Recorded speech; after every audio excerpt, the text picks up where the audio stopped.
আসসালামু আলাইকুম। ফারজানা কবির ফ্যামিলিতে আপনাদের স্বাগতম।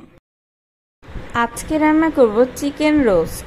আমার রোস্ট হয় না, আমি রোস্ট রান্না করতে পারি না, এই টাইপের কথা আর আপনার মুখে আসবে না এই রেসিপি দেখার পর। দেশি ব্রয়লার যে কোনো মুরগি দিয়ে রোস্ট রান্না করা যায়। আমি দেশি মুরগি নিয়েছি, আমার মুরগির সাইজটা একটু বড়, তাই বাচ্চাদের জন্য কেটে নিচ্ছি আর বড়দের জন্য আস্ত রাখছি। ভালোভাবে পরিষ্কার করে নিতে হবে মুরগিগুলো। তারপরে লবণ আর আদা রসুন দিয়ে মেখে রেস্টে রেখে দিব 2-3 ঘন্টার জন্য। মুরগি ভাজার জন্য তেল গরম করে নিব। রোস্টের মুরগি ভাজাটা কিন্তু খুবই ইম্পর্টেন্ট। ভাজার উপরে রোস্টের টেস্টটা অনেকটা নির্ভর করে। ভাজার সময় অনেক তেল ছিটে, তাই আমি ঢেকে রেখেছিলাম। এইভাবে মুরগিগুলো ভেজে নিতে হবে বাদামি করে, এর থেকে বেশি ভাজলে শক্ত হয়ে যাবে আর মশলা ভিতরে ঢুকবে না। মুরগি ভাজা হয়ে গেলে আমি এই তেলগুলো রোস্ট রান্নাতে ইউজ করব, তাহলে রোস্টের টেস্টটা অনেকটা বাড়বে। পেঁয়াজগুলো হালকা বাদামি ভাজা হলে দিয়ে দিব লবণ। এইভাবে লবণ দিলে একটা সুবিধা, তেল ছিটে না। তারপরে দিয়ে দিব পেঁয়াজ বাটা। পেঁয়াজ বাটাটা কিন্তু খুব ইম্পর্টেন্ট। এখন আদা রসুন বাটা দিয়ে কিছুক্ষণ ভেজে নিব। পানি দিব।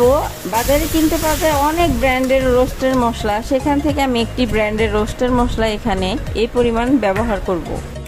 ধনিয়া গুঁড়া, মরিচের গুঁড়া দিব। কেউ চাইলে মরিচের গুঁড়া স্কিপও করতে পারে। এখন পানি দিয়ে নেড়েচেড়ে ঢাকনা দিয়ে কষাবো কিছুক্ষণ। মুরগি কিন্তু আমাদের দেহের প্রোটিনের চাহিদা পূরণ করে, রোগ প্রতিরোধ ক্ষমতা বাড়ায়, রক্তশূন্যতা কমায়। এখন আমি বাদাম বাটা আর গুঁড়ো দুধ দিয়ে একটি মিশ্রণ তৈরি করব। বাদাম বাটা না থাকলে শুধু গুঁড়ো দুধ দিলেও হবে। এইদিকে মশলা কষানো হয়ে গিয়েছে। এখন ভাজা মুরগিগুলো দিব। দেখুন, মুরগিগুলো কিন্তু আমি সব একই রকম করে ভেজেছি, বেশিও না আবার কমও না। ঠিক এইভাবে ভাজলে আপনার রোস্টও অনেক টেস্টি হবে। এখন একটু পানি দিয়ে ঢাকনা দিয়ে কষিয়ে নেব। মুরগি কিছুটা কষানো হয়েছে, এখন দিয়ে দিব এইভাবে কেটে কাঁচা মরিচ আর দিব বাদাম আর গুঁড়ো দুধের মিশ্রণটি।